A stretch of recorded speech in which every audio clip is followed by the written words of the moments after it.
بسم اللہ الرحمن الرحیم وَأَذِّنْ فِي النَّاسِ بِالْحَجِّ يَأْتُوكَ رِجَالًا صدق اللہ العظیم وقال رسول اللہ صلی اللہ علیہ وسلم من حج للہ ولم يرفث ولم يفسق رجع كيوم ولدته أمه وقال الرسول في مقام آخر إذا لقيت الحاج فسلم عليه وصافحه ومره أن يستغفر لك قبل أن يدخل بيتك فإنه مغفور له. مسند احمد. میرے محترم بزرگوں، عزیز ساتھیوں، اسلامی مہینوں میں یہ آخری مہینہ چل رہا ہے ذی الحجہ کا. اس کے بعد محرم شروع ہوگا، اسلامی نئی سال شروع ہوگی.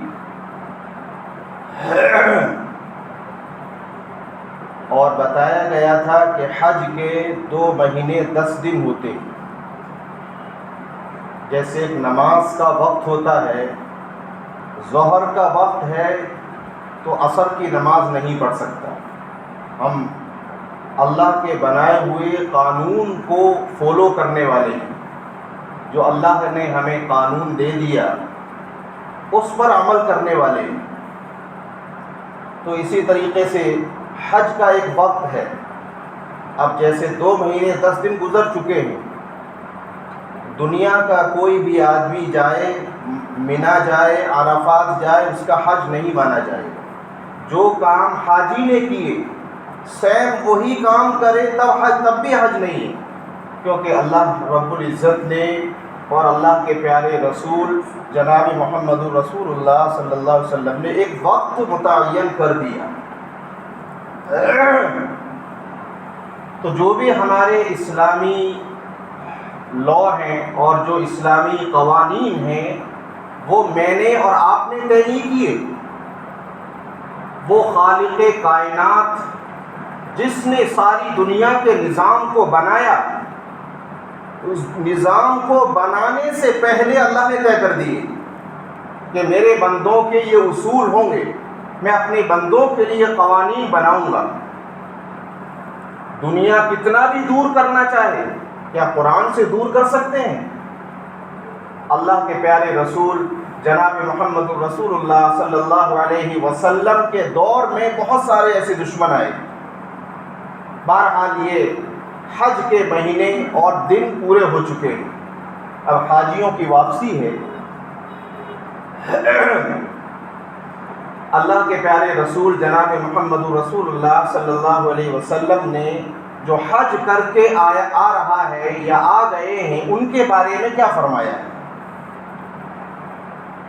دیکھو، اللہ رب العزت نے دنیا میں 2 شہر ایسے بنائے ہیں جو بڑے بابرکت متبرک مقام میں سے، ایک ہے مکہ، ایک ہے مدینہ. یا الہی دکھا دے مدینہ وہ کیسی بستی ہے جہاں رات دن مولا تیری رحمت برستی ہے. وہ مدینہ اور وہ مکہ 2 شہر ایسے ہیں جو اللہ رب العزت نے جن کی قسمیں کھائی. لا اقسم بہذا البلد وانت حل بہذا البلد، یہ قسم ہے. اما بارے میں اللہ تعالیٰ نے قسمیں کھائی ہے مکے کی. والتین والزیتون وطور سینین وہذا البلد الامین، یہ اللہ قسمیں کھا رہا ہے. کتنے متبرک جگہ ہیں، مقام ہیں، شہر ہیں. کیا مکے اور مدینے سے افضل پیرس ہو سکتا ہے؟ وہ پیرس مکے اور مدینے سے اچھی جگہ نہیں ہے. وہ سب سے گندی جگہ پیرس ہے. ہم لوگوں کو دنیا دکھائی گئی جہاں پر شرابیں پی جاتی ہوں، زنا ہے، گندا پن، ننگا پن ہو. وہ کیسے ہو سکتے ہیں؟ سب سے اچھی جگہ، سب سے اچھی جگہ پیرس ہے، شملہ ہے. یہ سب سے گندی جگہ ہے. اللہ کے پیارے رسول جناب محمد رسول اللہ صلی اللہ علیہ وسلم نے تو یہ فرما دیا کہ جب عورت بن سنور کر نکلتی ہے تو تو شیطان مردوں سے کہتا دیکھو دیکھو. تو گناہ میں زنا میں ملوث کرنے والی یہی ہے. اس لیے ہمارے اسلام میں کچھ اصول ہیں. تو حج سے لوگ آ رہے ہیں. کتنے مبارک ہیں وہ لوگ جنہوں نے اللہ کے گھر کی زیارت کی, اللہ کے گھر کو دیکھا. کتنے مبارک ہیں جنہوں نے اللہ خانہ کعبہ جو جنت کا پتھر ہے اس کو دیکھا, اس کو چوما, اس کو چھوا. کتنے مبارک ہیں وہ لوگ جو مدینے میں اللہ کے پیارے رسول صلی اللہ علیہ وسلم کے سامنے کھڑے ہیں. حدیث میں آتا ہے جس نے مدینے میں آ کر میری قبر کی زیارت کی, یوں سمجھو اس نے میری زندگی میں میری زیارت کی. آپ صلی اللہ علیہ وسلم لیٹے ہوئے ہیں اور وہ زیارت کرتا ہوا نکل گئے. تو بڑے بابرکت ہیں. اس لیے حج کرنے کے بعد کوئی یہ افسوس نہ کرے کہ میرا حج قبول ہوا یا نہیں. اللہ جس کو چاہتا ہے وہی وہاں جاتا ہے. جس کو اللہ بلاتے ہیں اور جس کو اللہ بھیجنا چاہتے ہیں وہ مقبول ہیں. بس یہ سمجھ لو, جس نے وہاں کی زیارت کر لی اللہ نے اس کو قبول کر لیا. اس لیے اللہ کے نبی صلی اللہ علیہ وسلم نے فرمایا من حج للہ, جس نے اللہ کے لیے حج کیا. یہ معمولی بات نہیں ہے.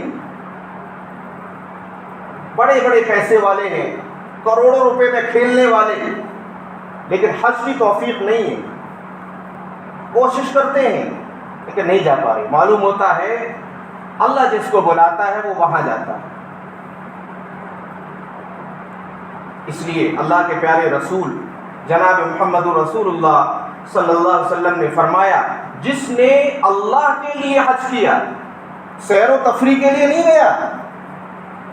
یہ سیر و تفریح کی جگہ نہیں ہے, وہاں رونے کے مقام ہے.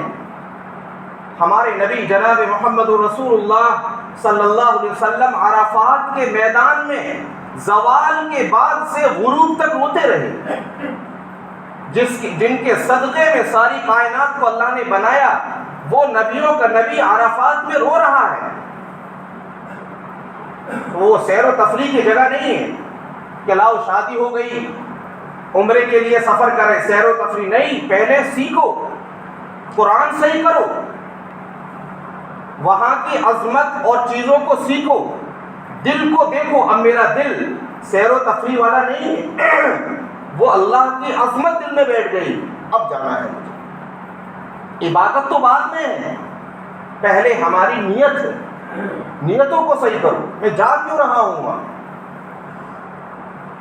تو اللہ کے پیارے رسول جناب محمد رسول اللہ صلی اللہ علیہ وسلم نے فرمایا من حج للہ, جس نے اللہ کے لیے حج کیا, ولم یرفث ولم یفسق, اس نے کوئی گناہ نہیں کیا, وہاں جا کر بالکل بے گناہ رہا, وہاں جا کر اس نے جھوٹ نہیں بولا, وہاں جا کر آنکھوں سے بے پردگی نہیں کی, وہاں جا کر کسی کی چیز کو نہیں چرایا, وَلَمْ يَفْسُقْ, اور اس نے اللہ کے حکم عدولی بھی نہیں کی, نمازوں کی پابندی کی اور توبہ کر کے آیا کہ اللہ پچھلی زندگی کو تو معاف کر دے, میں اب سے آئندہ توبہ کرتا ہوں. تو فرمایا اللہ کے پیارے رسول جناب محمد رسول اللہ صلی اللہ علیہ وسلم نے رجع کیوم ولدتہ امہ, وہ ایسا لوٹتا ہے جیسے ماں کے پیٹ سے کوئی بچہ پیدا ہوتا ہے, معصوم ہے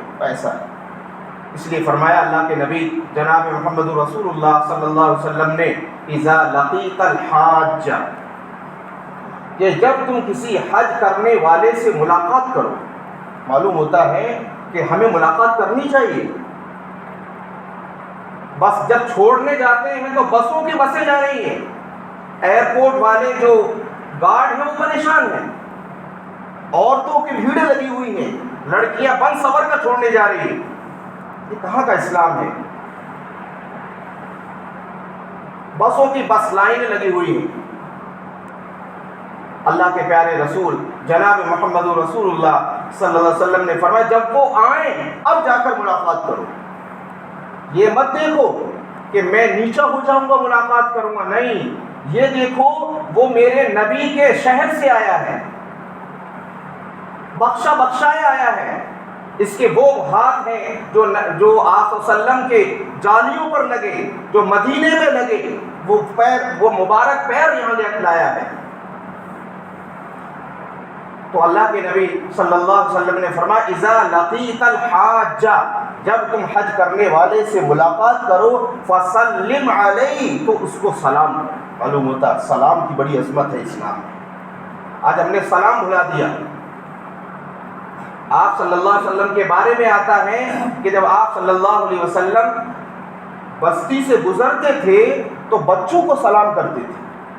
آج ہم نے بھلا دیا، سلام ہی بھلا دیا۔ اسلام کے اندر وہ چیز ہے، سلامتی کی دعا ہے کہ زندگی پر سلامتی رہو۔ حدیث شریف میں آتا ہے ہم سب کی ماں اور اللہ کے نبی جناب محمد الرسول اللہ صلی اللہ علیہ وسلم کی بیوی، سب سے لاڈلی بیوی عائشہ رضی اللہ تعالیٰ عنہ سے کسی نے پوچھا کہ اللہ کے نبی صلی اللہ علیہ وسلم جب گھر میں آتے تو کیا کرتے تھے سب سے پہلے؟ تو فرمایا پہلے مجھے سلام کرتے تھے۔ یہ سلام کوئی آر کی چیز نہیں ہے۔ بیویوں کو سلام کریں گے، صاحب کہہ رہے ہیں بیویوں کو سلام، بیویوں کا بڑا مقام ہے۔ ہمارے نبی جناب محمد رسول اللہ صلی اللہ علیہ وسلم جن کے طفیل میں کائنات کو بنایا، وہ اپنی بیوی کو سلام کریں، اور ہمیں آ رہا ہے۔ اصل سلام کے معنی ہم نے نہیں سمجھے۔ اگر ہماری بیوی بچے بیمار ہو جائیں ہم پریشان ہو جاتے ہیں، کیوں؟ اس لیے کہ ہم روزانہ سلامتی کی دعا نہیں دیتے ہیں۔ یقینی بات ہے اگر ہم اپنے گھر میں گھسیں السلام علیکم، تم سب پر سلامتی ہو، بیماری سے، پریشانی سے، تو یقینی طور پر گھر میں رحمتیں برسیں۔ ہم سلامتی کی دعائیں نہیں دیتے ہیں، اس لیے فرمایا کہ جب حاجی سے ملاقات ہو تو سلام کرو، اور آگے فرمایا وصافحہ، اور مصافحہ کرو، ہاتھ ملاؤ۔ یہ حدیث کے الفاظ ہیں، آپ صلی اللہ علیہ وسلم خود فرما رہے ہیں، اور آگے فرمایا وَمُرْهُ أَن يَسْتَغْفِرَ لَكَ، اور اس سے کہو کہ ہاتھ اٹھاؤ میرے لیے دعائے مغفرت کرو۔ بہت بڑی اونچی چیز ہے، یہاں کسی کو نہیں کہا، سب سے کہا۔ اگر عالم ہے وہ بھی کہے، حافظ ہے وہ بھی کہے، ایک عام آدمی ہے وہ بھی کہے، کروڑ پتی ہے وہ بھی کہے، وہ چیز وہ لایا ہے جو تمہارے پاس نہیں ہے۔ وَمُرْهُ أَن يَسْتَغْفِرَ لَكَ، اس سے مغفرت کی دعا منگواؤ، ہاتھ اٹھاؤ، میرے لیے دعا کرو، میں پریشان ہوں، میں قرضے میں ڈوبا ہوا ہوں، میری گھر میں شادیاں نہیں ہو رہی، دعائیں منگواؤ اس سے۔ لیکن فرمایا کب تک منگواؤ؟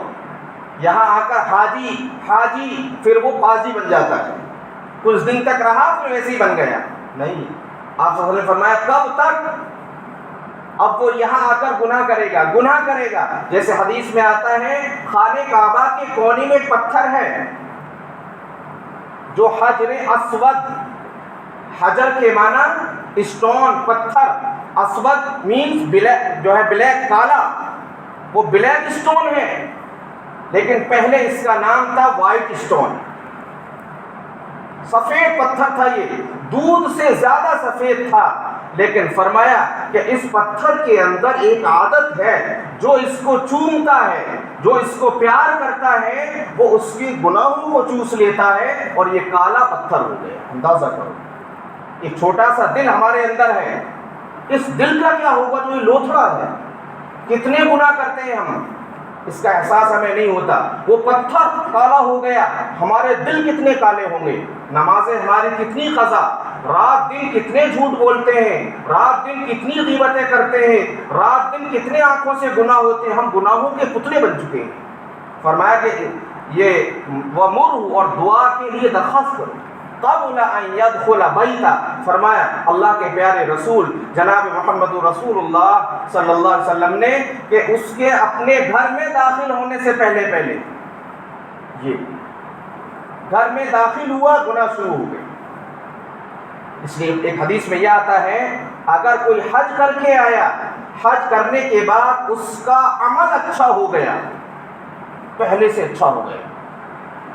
پہلے پڑوسیوں سے لڑتا تھا، اب تو اخلاق اچھے ہو گئے. نمازوں کی کوئی پابندی نہیں تھی، نماز کا پابند ہو گیا. حرام میں لگا ہوا تھا، اس کو توبہ کر لی، چھوڑ دیا. سمجھ لو اللہ نے اس کا حج تو قبول کر ہی لیا، اللہ تعالیٰ نے اس کی زندگی بھی قبول کر لی، پوری زندگی لائف اس نے قبول کر لی. یہ تو اس لیے فرمایا کہ نہ معلوم گھر میں جا کر پھر گناہ شروع کر دیں. تو اس لیے فرمایا کہ جاؤ، جانے کی اجازت، جاؤ لے کر آؤ. اس لیے حدیث میں آتا ہے حاجی جب حج کر کے آئے بہتر ہے گھر میں نہ گھس جائے، مسجد میں بیٹھے 2 رکعت پہلے محلے کی مسجد میں ادا کرے، اور لوگوں کو چاہیے اب ملاقاتیں کریں، دعائیں کروائیں. ایک یہ حدیث ہے. ایک اور حدیث ہے، حضرت عمر ابن خطاب رضی اللہ تعالیٰ عنہ نے فرمایا کہ حاجی کے لیے اللہ نے مغفرت طے کر دی ہے، اور حاجی جس کے لیے 20 ربیع الاول تک مغفرت کی دعا مانگے اللہ اس کی بھی مغفرت کرے گا. معلوم ہوتا ہے کہ اس تقوی کا کرنٹ جو ہے وہ 20 ربیع الاول تک رہتا ہے، تقریباً 3 مہینے. محرم آئے گا اگلے مہینے، پھر سفر آئے گا، پھر 20 ربیع الاول. تو 20 ربیع الاول تک دعائیں کراؤ. بہرحال یہ اللہ رب العزت نے ایک اہم عبادت ہے حج، اور یہ دنیا تو ہم سب کو چھوڑنی ہے، یہ دنیا ختم فنا ہونے والی ہے. اس لیے اللہ رب العزت نے فرمایا کہ ہر نیک عمل پر اللہ کا شکر ادا کیا کرو. اگر تم نے شکر ادا نہیں کیا اللہ نعمت کو چھین لے گا. اس لیے یہ ساری دنیا کا نظام رہا ہے، جہاں جہاں اسلامی حکومتیں رہی ہیں، مسلمان حکمراں رہے ہیں، اور مسلمانوں نے جب مسلمانوں نے اسلام پر عمل کیا کہ کوئی بھی ان کو روک نہیں سکا. آج ہمارے اوپر موسیٰ علیہ السلام نے اللہ سے پوچھا، اللہ تو ہم سے ناراض ہوتا ہے تو اس کی نشانی کیا ہے؟ اس کی ایک نشانی یہ بتائی کہ اللہ تعالیٰ ظالم بادشاہ کو مسلط کر دے، حکومت ظلم کرنے والی ہوگی. اس سے بڑا ظلم کیا ہوگا جو ہمیں قرآن سے روکے؟ بھئی اللہ نے قرآن میں طے کر دیا، یوصیکم اللہ فی اولادکم للذکر مثل حظ الانثیین. اللہ قرآن میں 4 پارے میں کہتا ہے کہ لڑکی کا آدھا ہے وراثت میں. کون ہوتا ہے ہمیں اس سے روکنے والا؟ کوئی روکے گا اس کو؟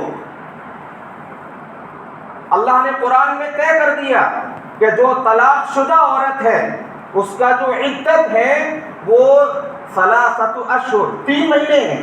کوئی روکے گا؟ کوئی روک سکتا. لیکن مسلمانوں جب مسلمانوں نے خود عمل نہیں کرا، بس یہ ٹوپی اور داڑھی میں رہ گئے. کچھ لوگ ایسے کہنے والے، اللہ گواہ ہے، قرآن گواہ ہے، جب مسلمانوں نے ایسے مذاق اڑائے، خود مسلمان مذاق اڑاتے ہیں، اللہ تعالیٰ نے ان پر ظالم حکومت کو مسلط کر دیا. اب تم نہیں رکھ سکتے، اب تم اسلام پر چل ہی نہیں سکتے. بہرحال یہ اللہ رب العزت کے سب طے شدہ معاملے ہیں قرآن میں. قرآن نہ مٹا ہے، نہ قرآن کو کوئی مٹا سکتا. یہ قیامت تک رہنے والی کتاب ہے. اللہ تعالیٰ عمل کی توفیق عطا فرمائے.